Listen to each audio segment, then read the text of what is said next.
Dans Suivez la Voie aujourd'hui, on revient sur le parcours atypique de Jean-François Chauvel, apiculteur à Villepot en Loire-Atlantique depuis 2017. Rien ne prédestinait ce jeune responsable administratif et financier à être à la tête de 300 ruches. Et pourtant, en quelques minutes, il nous présente son métier, ses produits, ses abeilles, le cahier des charges Nature et Progrès et évoque aussi tous ses projets.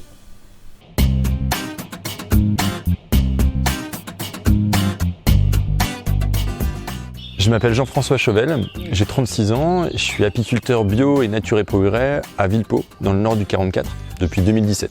J'ai un bac et j'ai fait ensuite des études en gestion des entreprises de l'économie sociale et solidaire et j'ai fini par un Master 2 en coopération internationale. Et ensuite j'ai travaillé pour une association d'agriculteurs en France où j'étais responsable administratif et financier.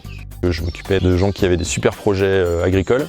J'ai eu très envie d'avoir mon projet aussi agricole et du coup il s'est tourné vers l'apiculture. Quand on commence à mettre le nez dans une ruche, on n'a qu'une envie, c'est d'y retourner et de comprendre encore mieux ce petit monde magique. J'ai commencé avec 2 ruches, puis 8 ruches, puis 10 ruches, puis 15 ruches et j'ai sauté le pas en 2017 pour m'occuper de 300 ruches et devenir professionnel. L'exploitation elle ressemble à une miellerie de 80 mètres carrés, un bâtiment de stockage et 300 ruches qui sont réparties sur 30 emplacements, 30 ruchers à 20 km autour de l'exploitation. Les ruches qui sont sédentaires sur le pays de Châteaubriand donc, me permettent de faire 3 miels différents. Miel de printemps, miel d'été et miel de blé noir. J'emmène pas toutes les ruches, j'emmène 60 ruches au mois de mai sur les fleurs d'acacia de Sologne. Et au retour, elles s'arrêtent sur les fleurs de châtaignier du Maine-et-Loire pour faire du miel de forêt. L'abeille va butiner 3 km à la ronde autour de sa ruche. Un rucher biologique doit avoir plus de 50% de sa zone de butinage en zone naturelle, c'est-à-dire forêt, prairie ou en agriculture biologique. Le cahier des charges de l'apiculture biologique oblige l'apiculteur à utiliser des produits d'origine naturelle dans la ruche. C'est notamment le traitement du bois de la ruche, c'est les médicaments, les traitements pour les maladies de l'abeille. L'abeille a plein de virus qu'on la laisse gérer seule.